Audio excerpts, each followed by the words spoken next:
যুক্তরাষ্ট্র ও চীনের মধ্যে বাণিজ্য যুদ্ধ ঘিরে চলমান অনিশ্চয়তার প্রেক্ষাপটে বড় দরপতনের মুখে পড়েছে মার্কিন ডলার। শুক্রবার বিশ্বের সবচেয়ে শক্তিশালী এই মুদ্রার মানের রেকর্ড পরিমাণ পতন ঘটে। গত সপ্তাহে সুইস ফ্রা ও ইউরোর বিপরীতে ডলারের দাম বছরের সর্বনিম্ন স্তরে পৌঁছেছে, যা 2022 সালের পর সবচেয়ে বড় সাপ্তাহিক পতন। বিনিয়োগকারীরা নিরাপদ আশ্রয় হিসেবে সুইস ফ্রা ও সোনার দিকে ঝুঁকছেন। বিশেষজ্ঞরা বলছেন, মার্কিন প্রেসিডেন্ট ডোনাল্ড ট্রাম্পের চীনা পণ্যের উপর শুল্ক বৃদ্ধির সিদ্ধান্তের জবাবে চীনের পাল্টা শুল্ক আরোপ বিশ্ববাজারে উদ্বেগ তৈরি করেছে। ফলে বিনিয়োগকারীরা মার্কিন ডলার থেকে মুখ ফিরিয়ে অপেক্ষাকৃত নিরাপদ মুদ্রা ও সম্পদের দিকে ঝুঁকছেন।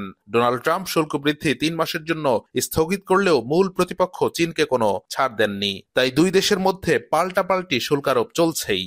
শুক্রবার সুইস ফ্রার বিপরীতে ডলারের দর 0.9% কমে যায়, যা 2015 সালের জানুয়ারির পর থেকে সর্বনিম্ন। এক পর্যায়ে এই হার ছিল 0.81610, যা 2022 সালের নভেম্বরের পর সবচেয়ে বড় সাপ্তাহিক পতন।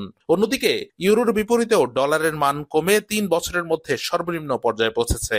বিশ্লেষকরা বলছেন, ইউরোপীয় অঞ্চল তুলনামূলক স্থিতিশীল থাকায় বিনিয়োগকারীরা এখন ইউরোতে বেশি আস্থা রাখছেন।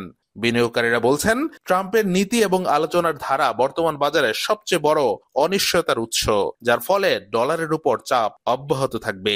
বিশ্লেষকদের মতে, ডলারের দরপতন কেবল মার্কিন বাণিজ্য নীতির প্রভাব নয়, বরং বৈশ্বিক আর্থিক ব্যবস্থার পুনর্বিন্যাসের ইঙ্গিত বহন করে। সোনার মতো নিরাপদ সম্পদের দাম এবং ইউরো ফ্রার মতো মুদ্রার প্রতি বিনিয়োগকারীদের আস্থা বৃদ্ধি তারই ইঙ্গিত দিচ্ছে।